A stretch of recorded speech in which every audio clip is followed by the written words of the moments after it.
영상을 좀 보고 한 3분 정도 되는 것입니다. 네. 네, 소리도 열어주세요. 그러던 어느 날 엘리사 선지자는 수넴이라는 작은 마을에 들어가게 되었는데, 엘리사님! 엘리사님! 아니, 뉘신데 절 부르십니까? 선생님의 소문은 예전부터 듣고 알고 있었습니다.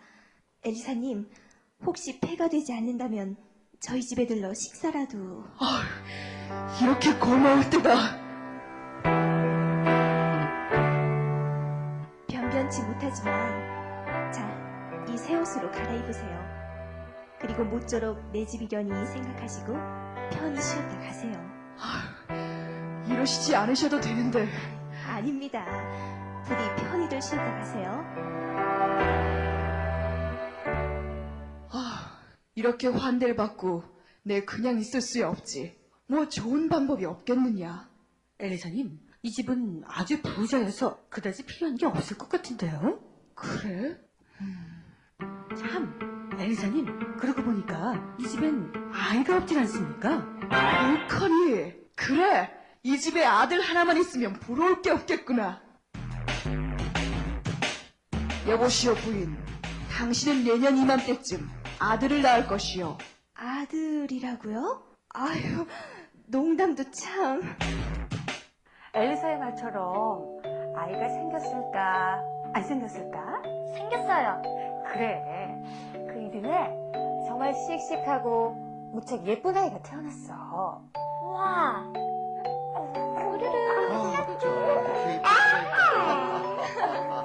그 아이는 점점 자라면서 총명해지고 갈수록 씩씩해졌단다. 그리고 아빠를 따라서 넓은 들판을 마구 뛰어다니면서 아주 건강하게 잘 자랐어. 그런데 어느 날 아가, 조금만 참어. 이 아비가 금방 갈 테니까 조금만 참어. 불쌍한 내 아들을 살려주세요. 엄마, 너무 슬퍼요. 그래. 근데 그때 그 부인은 엘리사를 생각해냈어. 그래서 단숨에 엘리사를 찾아갔지. 엘리사님 아이가 숨을 쉬지 않아요. 어떡하면 좋아요, 엘리사님. 아니, 이럴 수가.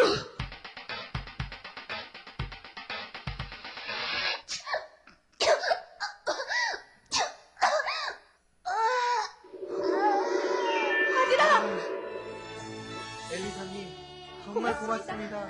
정말 정말 고맙습니다. 고맙습니다. 별 말씀을. 모든 건 제가 하는 게 아니라 하나님께서 하신답니다.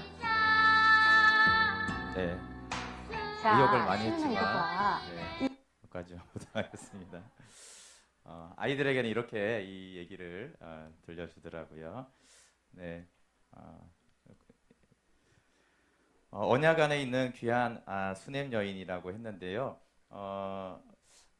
엘리사를 찾은 가까이 와서 하셔야 돼요. 네.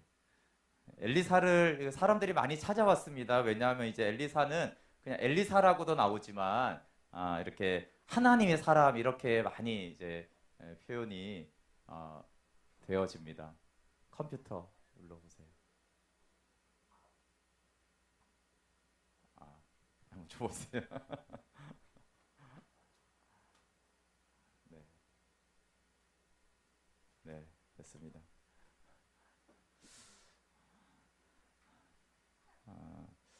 도움을 요청하기 위해서 이제 사람들이 대부분이 왔죠. 그래서 뭐 지금까지 밝혀준 대로 여리고 사람들이 물이 좋지 않으니까 좀 과실이 떨어지니까 도와달라고 왔고, 또 모압과 전투에서도 물이 없다라고 이렇게 도와달라고 했습니다. 또 선지생도의 과부가 빚진 상황에 대해서 도와달라고도 했고요. 네, 지난주에 저희가 본 대로 나아만도 이 나병 때문에 나병을 치유받으려고 왔습니다. 이렇게 도움을 받으러 오면 엘리사는 이제 말씀을 이제 주고 그 말씀에 이제 순종하면서 하나님을 경험하고 하나님의 도우심을 입도록 했습니다. 그래서 단순한 구원과 치유를 넘어서서 말씀이 어떻게 성취되는지를 엘리사가 이제 보여주려고 한 것이고, 그래서 언약 백성은 말씀 앞에 나와서 그 말씀을 순종함으로 하나님의 돌보심을 받는 것인데, 이들이 필요가 있을 때 하나님께 나왔을 때 그렇게 말씀 안으로 들어오도록 엘리사가 그렇게 사람들을 가르쳤습니다. 물론 그 결과는 다 달라요. 나아만처럼 돌아오는 사람도 있고, 여호람 왕은 그렇게 하고도 뭐 하나님을 별로 경외하지 않았습니다. 그러나 어쨌든 엘리사의 의도는 필요가 있는 자들에게 하나님의 말씀이 너희를 구원한다라는 것들을 보여주려고 했습니다. 물론 반대 사람들도 있어요. 하나님을 경험하고도 하나님을 떠난 사람들이 있죠. 아하시아 왕이 이렇게 떨어져 가지고 병이 들어 가지고 이제 군대 50부장을 보냈는데 두 번이나 이렇게 하늘에서 불이 떨어져서 죽는 것을 알고도 계속적으로 회개하고 하나님의 사람이여라고 겸손하지 않게 사실 잡아오라는 의미로 엘리야를 잡아오라고 했다가 결국은 말씀대로 여기 엘리야가 무섭게 말하잖아요, 그렇죠? 말씀대로 죽을 거다. 그래서 아하시아는 하나님의 역사하심을 보고도 그냥 회개하지 않고 죽임을 당했습니다. 그 다음에 형제죠. 사실은 이 여호람 왕이 더욱 그랬습니다. 여호람은 참 하나님의 도우심을 많이 경험했어요. 모압과의 전투에서도 물이 없어서 질 뻔했는데 엘리사가 이렇게 물이 나오게 하면서 전투에서 이겼습니다. 또 아람이 그때 이제 한참 전쟁이 많았는데 북쪽의 아람이 기습을 하려고 하면 그때마다 엘리사가 이렇게 도와줘가지고 미리 방비를 해서 여러 번 건짐을 받았습니다. 또 아람 군대가 이렇게 엘리사를 잡으러 온 거지만 눈이 먼 채로 사마리아 수도까지 딱 이렇게 와가지고 눈을 뜨게 해서 정말 하나님께서 이렇게 사마리아를 지켜주신다라는 것도 경험을 했습니다. 그런데 사마리아가 다시 아람에 의해서 포위를 당하고 성이 포위를 당하면 이제 굶주리거나 물이 없어서 이제 죽게 되는데 그때 너무나 굶주린 백성들이 자신의 아들을 이렇게 잡아먹는 그런 끔찍한 이야기를 듣고서는 끔찍한 얘기를 들으면 여러분 우리가 한계 상황이 되면 하나님 앞에 정말 엎드리고 회개하고 하나님만 의지해야 되는데 이 여호람은 옷을 찢으면서 내가 갑자기 엘리사를 죽이겠다라는 거예요. 왜 그 분노가 엘리사를 향하겠습니까? 사람들은 가장 극한의 상황에서 자신의 진짜 모습이 나오는데 여호람은 겉으로는 하나님께 회개하는 척했지만 사실은 하나님의 목을 잡고 이렇게 구하는 형식이에요. 경배하면서 구하는 자가 있고 하나님의 멱살을 잡고 구하는 자가 있는데 여호람은 하나님의 멱살을 잡고 구하다가 안 도와주니까 그럼 내가 이제 하나님은 못 죽이니까 하나님의 사람인 엘리사를 죽이겠다라고 해서 자객을 보냈던 사람입니다. 여호람은 그렇게 하나님을 많이 경험했어요. 그런데 왜 이 여호람이 계속적으로 하나님을 떠나 있었냐면 그때까지 그의 어머니인 이세벨이 살아 있었어요. 이세벨은 아합 왕의 부인으로 시돈 왕의 엣발이라는 왕의 딸 공주였는데 아주 그냥 바알 숭배에 미친 여자였어요. 그래서 엘리야를 막 죽이려고 했던 그런 여자인데 이 여호람은 엘리사가 하나님의 사람이고 하나님의 구원과 도움을 경험했지만 계속 그의 어머니 이세벨의 영향을 받으면서 이세벨이 이제 바알을 숭배하고 하나님을 떠나게 하는 것을 계속 따랐던 것이에요. 근데 한참 동안 이세벨 얘기가 안 나오거든요. 그러니까 이 어렸을 때 받은 교육이 참 중요하고 그의 어머니의 그 영향 아래에서 벗어나지 못해서 하나님의 은총과 구원과 기적을 체험하고도 결국은 하나님을 떠나서 하나님을 대적하는 자가 되었습니다. 물론 또 이 바알은 풍요의 신이고 자아만족을 시켜주는 신이죠. 네가 원하는 것을 추구하고 그것을 얻게 하는 신이 바알 신인데 이 사진은 이제 이세벨이 마지막에 처참하게 내시에 의해서 창밖으로 던져져서 죽는 비참한 죽음을 맞이하는 그림입니다. 그래서 이제 결과는 어떻게 되냐면 이 여호람 왕이 저기 예후가 군대 장관이었는데 신하가 이제 반역을 일으켜서 병거에서 이제 활을 쏘아서 바로 거기서 죽임을 당하게 되는 것이 여호람의 일생입니다. 그래서 하나님을 꽤 많이 경험하고 하나님이 이렇게 돌보시고 하나님 저렇게 놀라운 분이구나 경험했지만 결국은 이세벨을 따라서 하나님을 대적한 자가 되어서 하나님의 심판으로 비참하게 죽는 왕이 되었습니다. 오늘날로 말하면 하나님을 만나서 영생을 충분히 누릴 기회는 있었지만 결국은 하나님을 떠나서 멸망당한 자가 있었습니다. 이 부류도 엘리사가 만난 사람들이에요. 그래서 엘리사라는 하나님의 사람을 만나고도 구원받지 못하고 멸망의 길로 간 사람들이 많이 있었던 것이죠. 그런데 엘리사를 섬기러 온 유일한 사람이 한 사람이 있었는데 그것이 이 귀한 수넴 여인이었어요. 여러분 우리 4장 8절 말씀 한번 같이 읽어보겠습니다. 4장 8절 시작. 하루는 엘리사가 수넴에 이르렀더니 거기에 한 귀한 여인이 그를 강권하여 음식을 먹게 하였으므로 엘리사가 그곳을 지날 때마다 음식을 먹으러 그리로 들어갔더라. 아멘. 엘리사가 하나님의 사람이고 사실 유명 인사잖아요, 그렇죠? 뭐 한 나라만이 아니라 저 아람의 왕도 인정할 정도로 엘리사는 알려진 유명한 사람이었어요. 그럼 유명하다는 것은 수많은 사람들을 만난 거죠. 그 너무나 많은 사람, 왕에서부터 아주 가난하고 과부된 그런 사람들까지 엘리사가 만나면서 하나님의 말씀도 주고 하나님의 일하심을 경험하게 해준 사람이에요. 그런데 엘리사의 기록이 사실은 꽤 많이 성경에 있는데 유일하게 단 한 여자만이 엘리사를 도와주러 온 사람이에요. 모든 사람은 엘리사가 도와줬는데 오직 이 여인만은 엘리사를 찾아온 이유가요, 엘리사를 섬겨주고 도와주고 싶어서 온 여자예요. 참 특이한 여자죠. 일평생에 단 한 사람. 그래서 여기 파란 것이 갈멜산에 이제 엘리사가 있었고, 지금 빨간 곳에 표시된 곳이 수넴이라는 곳입니다. 그리고 이제 북쪽은 그 밑에 지방이 이제 평야 지역인데 저쪽에 이제 갈릴리 바다가 보이죠. 그래서 이제 엘리사가 이렇게 이스라엘 평야 지역이나 사역을 하러 나갈 때마다 이 수넴이라는 곳에 가서 음식을 먹었습니다. 엘리사에게는 이것이 참 놀라운 경험이고 기쁨이었습니다. 왜냐하면 사람들은 엘리사가 딱 찾아오면 항상 이제 내용은 도와주십시오. 이런 문제가 있습니다. 무엇을 좀 해주십시오. 이게 엘리사가 늘 이렇게 대하던 사람이었는데 아주 처음으로 그리고 마지막으로 유일하게 이 여자는 찾아와서 엘리사님 음식을 먹어주세요. 혹시 배고프지 않으세요? 목마르지 않으세요? 혹시 불편한 것이 없으세요? 이렇게 내가 이렇게 섬겨주고 싶습니다. 그런데 아마 이제 엘리사가 아니다 한 것 같아요. 그렇죠? 그러니까 강권하여서 아닙니다.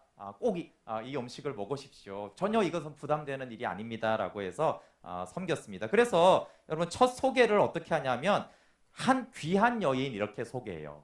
왜 귀한이라는 게 들어가 있을까요? 귀족이어서 그럴까요? 여러분 성경에는 귀족, 왕족 많이 나옵니다. 근데 왕후도 귀하다라는 말을 쓰지 않아요. 이 여인의 사회적인 신분을 말하는 것이 아니라 하나님 안에서 얼마나 귀한 여인인가를 말하는 거예요. 왜 그래요? 다 하나님께 다고다고 하는 시대에 하나님의 영광을 위해서 내가 무엇을 하면 좋겠습니까? 그렇게 하나님의 나라를 구한 사람, 하나님의 영광을 구한 사람이기 때문에 이 여인을 귀한 여인이다 이렇게 표현하는 것입니다. 하나님 나라에서는 부나 권력에 의해서 귀한 것이 아니라 정말 구하는 자와 하나님께 드리는 자에 의해서 귀한 여인이 구분되는 것이죠. 얼마나 편안하게 해줬는지 엘리사가 이렇게 남에게 신세를 지는 사람이 아닌데 여기를 금방을 지날 때마다 일부러 수넴 지역을 가가지고 이 여인에 주는 음식을 먹는 거예요.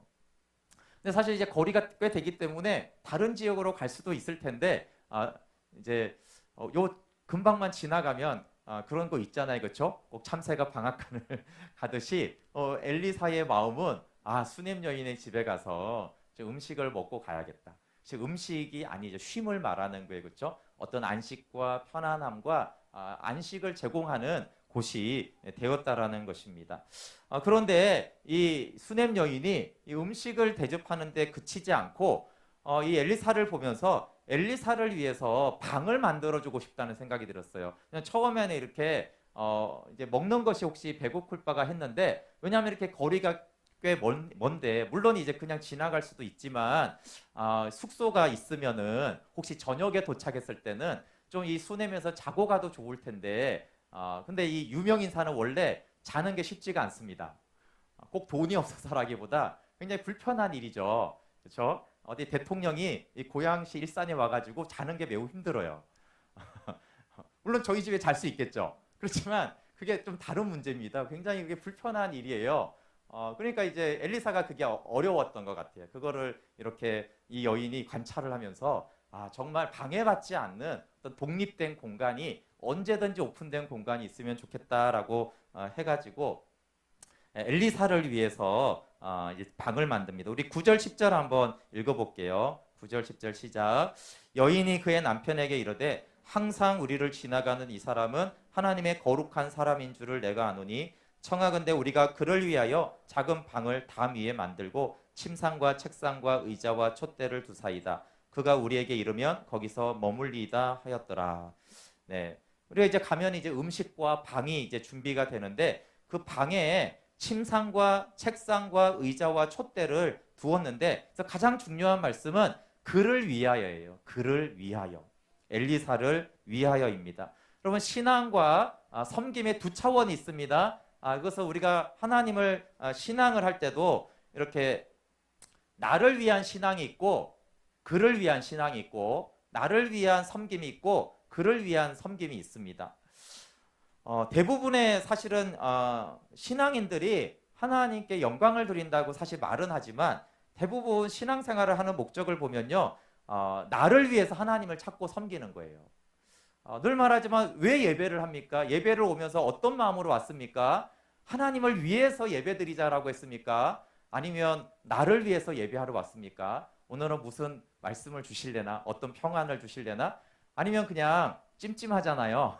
찜찜함을 해소하기 위해서 아니면 뭔가 응답받기 위해서 합니다. 말씀을 묵상하는 것도 대부분의 사람들이 내가 하나님의 말씀을 받아서 결국 내 삶이 형통해지거나 나의 삶의 질이 영적이든 물질적이든 좀 더 나아지려는 그런 결국은 뭔가 영적인 것 같지만 사실은 나를 위한 궁극적인 목적으로 예배하고 기도하고 말씀을 보는 경우가 많아요. 그런데 이제 하나님을 위해서 하나님께 나오는 자들이 있습니다. 하나님을 위해서 예배하는 자들, 하나님을 위해서 기도하는 자들, 하나님을 위해서 말씀 앞에 나가는 자들이 있어요. 그런 사람들의 특징은 내 느낌과 만족과 상관없이 내 것이 채워지지 않아도 기쁘게 하나님께 나아가는 것입니다. 여러분 하나님을 위한 신앙의 특징은 하나님의 뜻대로 행하는 것으로 족한 것이에요.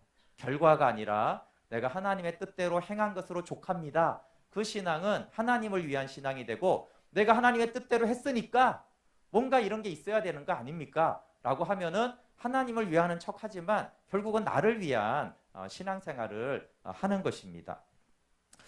그리고 이 여인이 엘리사를 위해서라고 했을 때 근데 진짜로 그를 위하여서 섬기면 그것이 어떻게 나타나야 하냐 하면요, 세심한 배려로 표현이 되어야 합니다.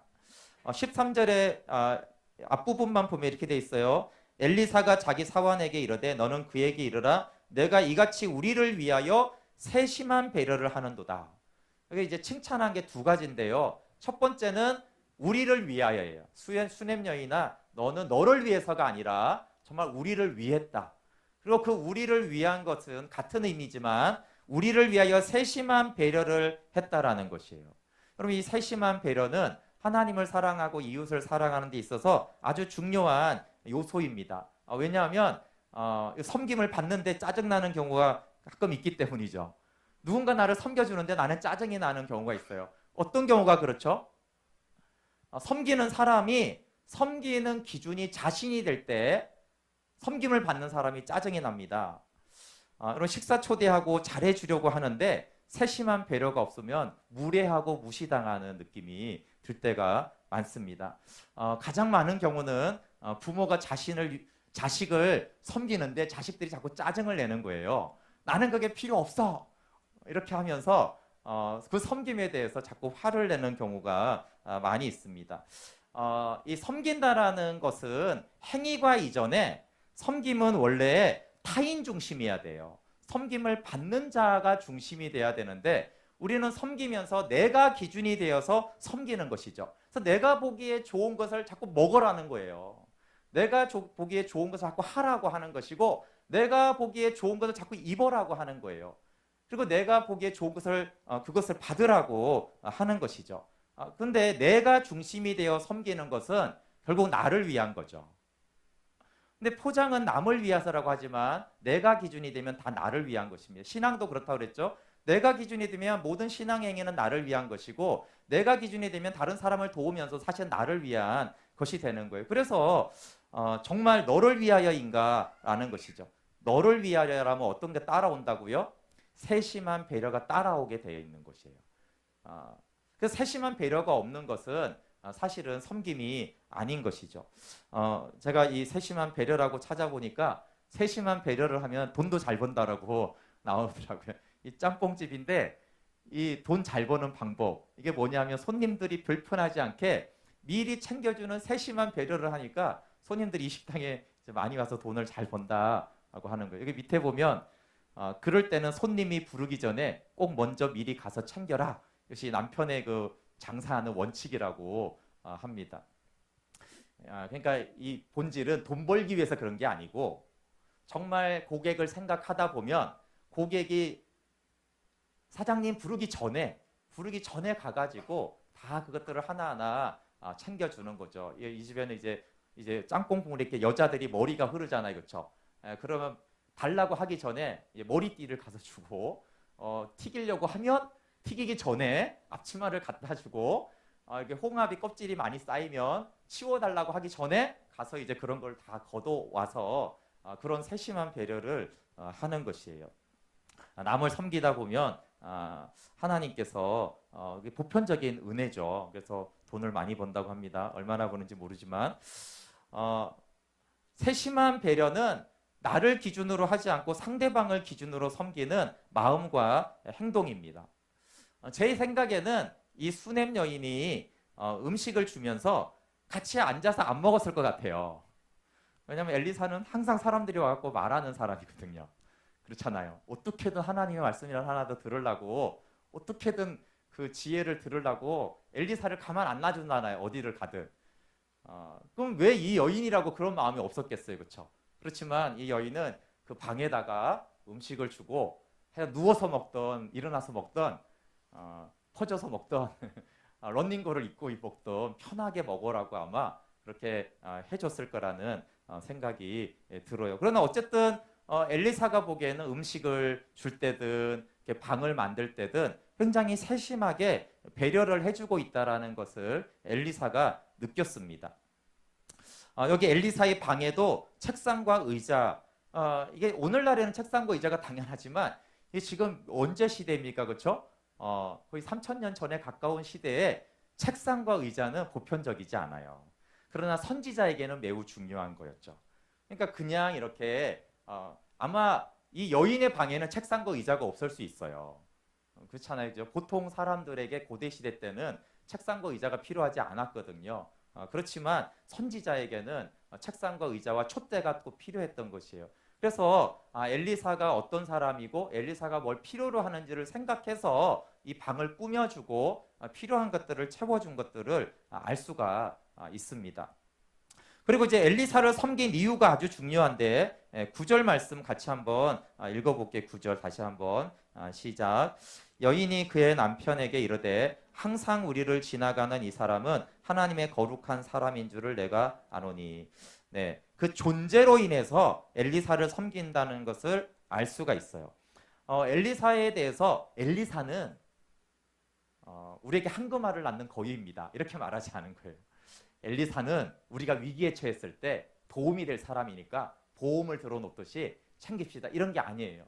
그냥 유일한 한 가지 이유가 있는데 그가 하나님의 거룩한 사람이라는 거예요. 엘리사의 존재됨, 엘리사가 어떤 능력이 있어서 나에게 어떤 이익을 줄 자가 아니라 그가 하나님을 경외하는 사람이고 하나님을 아는 사람이고 하나님과 함께하는 사람이라는 것이 방을 만들어주자는 이유였어요. 그것이 증명되는 것은 엘리사가 무엇을 하여 주기를 원하느냐라고 했을 때 이 여인은 없다라고 말을 했어요. 고단수를 써서 말을 하지 않은 것이 아니라 정말로 엘리사에게 얻어내려고 하는 마음이 없이 그가 하나님의 사람이기 때문에 섬깁니다. 여러분, 존재이신 하나님을 구하는 것과 하나님으로 도는 존재물을 구하는 건 다르다고 했잖아요. 그렇죠? 이 사진에서 이 아이는 뭘 보고 있는 것 같아요? 아빠를 볼까요? 저 선물을 볼까요? 네, 모르죠. 우리는 모릅니다. 그러니까 아이가 아버지를 기다리는 것과 아버지가 사올 과자를 기다리는 것은 차이가 있는 것이죠. 무엇을 구하고 무엇을 기다리고 무엇을 더 즐거워하는가는 다릅니다. 물론 아이는 둘 다를 좋아하겠지만 과연 마음이 어디에 있는가에 대해서 이 여인으로 말한다라면 저 선물이 아니라 아버지를 바라보는 것이죠. 그렇게 그럼 참 사랑과 섬김은 그 존재를 사랑하고 그 존재를 섬기는 거죠. 우리 찬양 중에 복음성가 중에 축복속 중에 이런 게 있잖아요, 그렇죠? 당신이 이 세상에 존재함으로 인해 우리에게 얼마나 큰 기쁨이 되는지, 그것이 참 사랑에 대한 것이죠. 사랑하고 좋아한다라고 해서 참 사랑이 아니라 당신의 존재 때문에 나는 기쁩니다. 그 말은 그것이 진짜 사랑하는 관계고 진짜 기뻐하는 관계인 것이에요.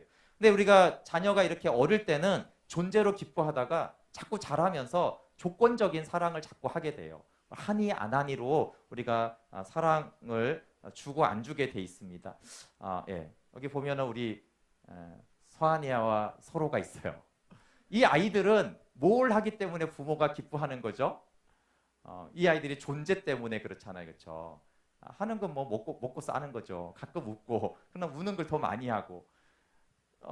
그래서 존재로 인해서 이 아이를 사랑하고 너의 존재 때문에 내가 기쁘다라고 하는 거예요. 심지어 여기 우리 지혜자매 뱃속에는 얘는 도대체 뭘 하고 있을까요? 부모를 위해서 뭘 하고 있어요? 아무것도 안 하잖아요, 그렇죠?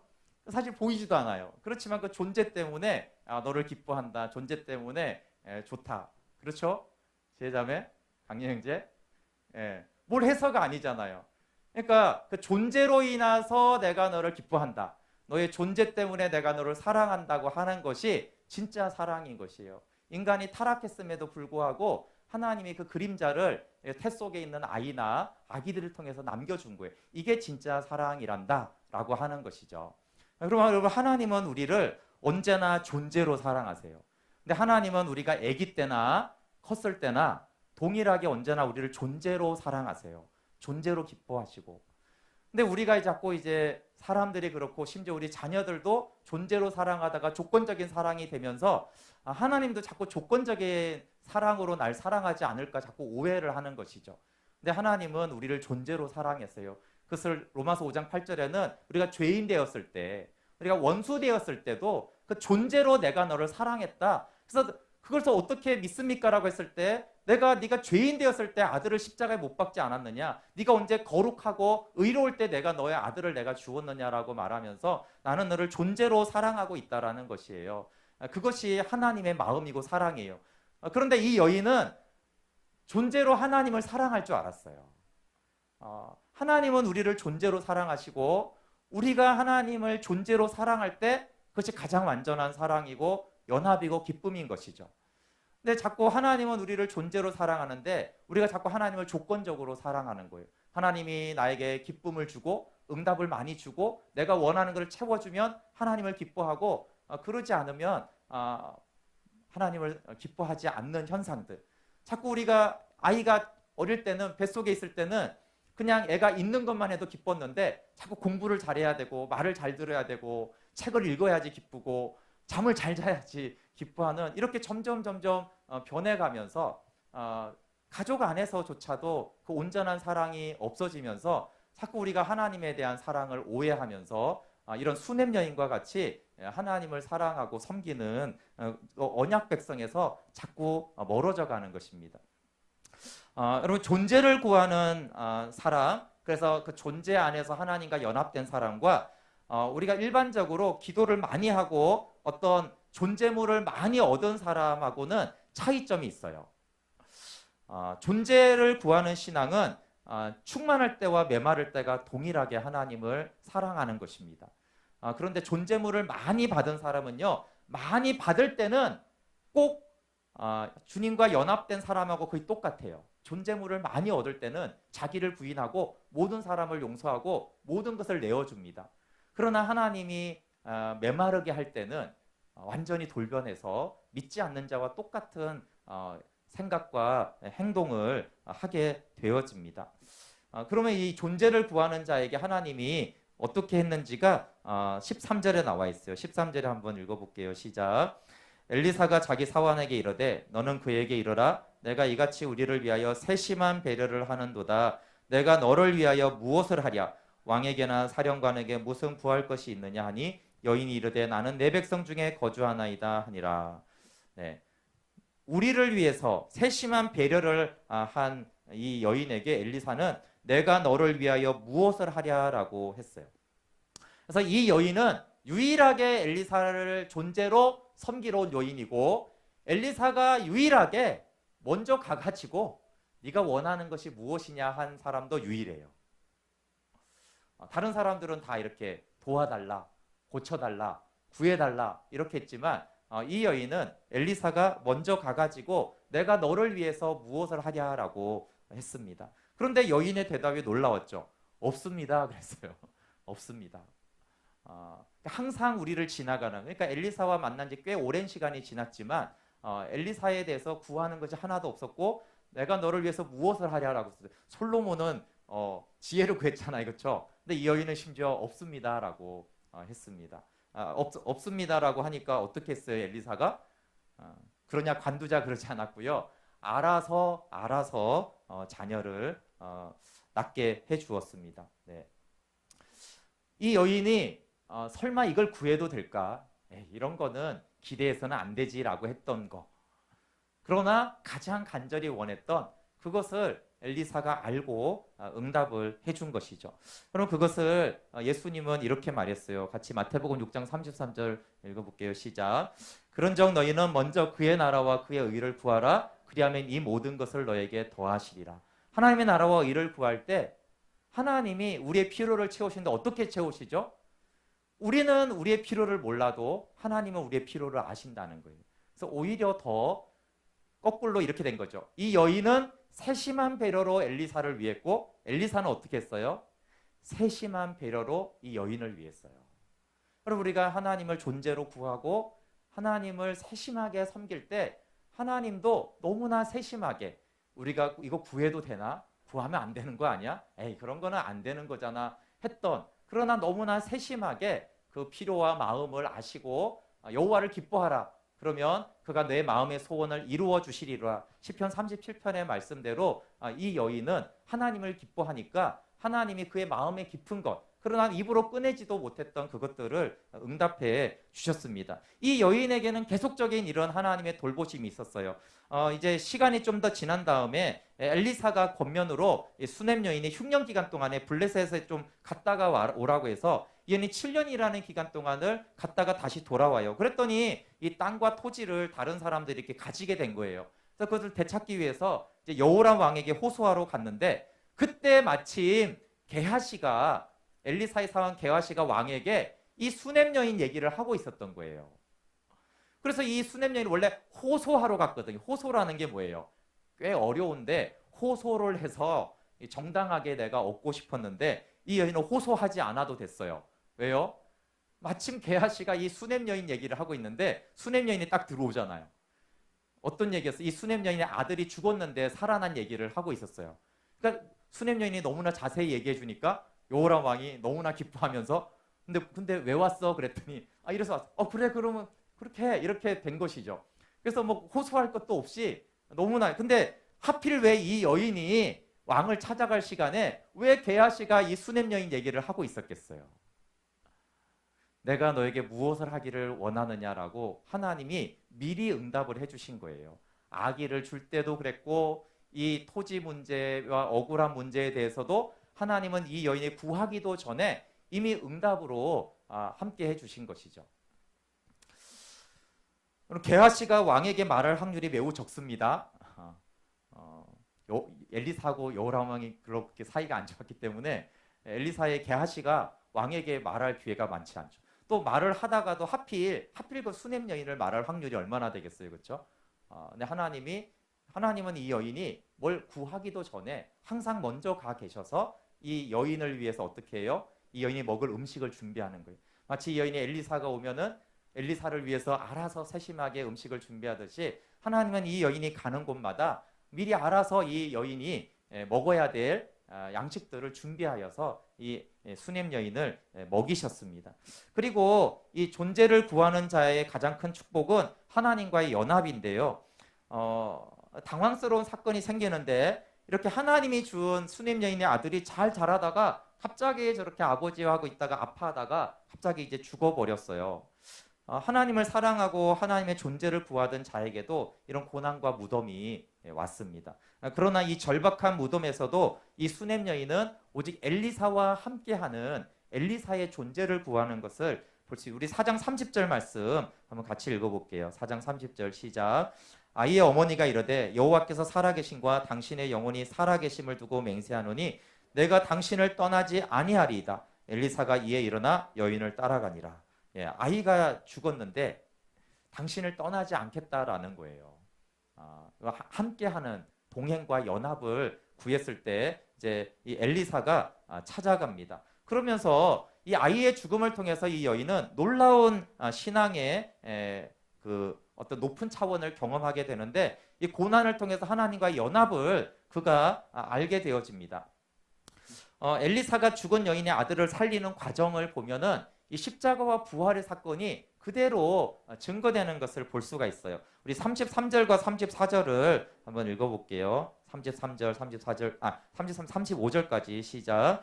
들어가서는 문을 닫으니 두 사람뿐이라. 엘리사가 여호와께 기도하고 아이 위에 올라 엎드려 자기 입을 그의 입에, 자기 눈을 그의 눈에, 자기 손을 그의 손에 대고 그의 몸에 엎드리니 아이의 살이 차차 따뜻하더라. 엘리사가 내려서 집 안에서 한 번 이리저리 다니고 다시 아이 위에 올라 엎드리니 아이가 7번 재채기하고 눈을 뜬지라.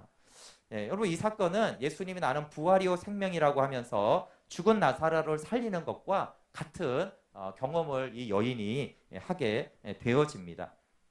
그런데 이 아이를 살릴 때 그냥 살리면 되는데 하나님은 이 엘리야도 그랬는데 이 엘리사가 이 아이의 위에 올라가 엎드려서 자기 입과 그의 입에, 자기 눈과 그의 눈을, 자기 손을 그의 손에 대고 그의 몸에 엎드립니다. 이 엎드린다라는 게 무슨 뜻이겠어요?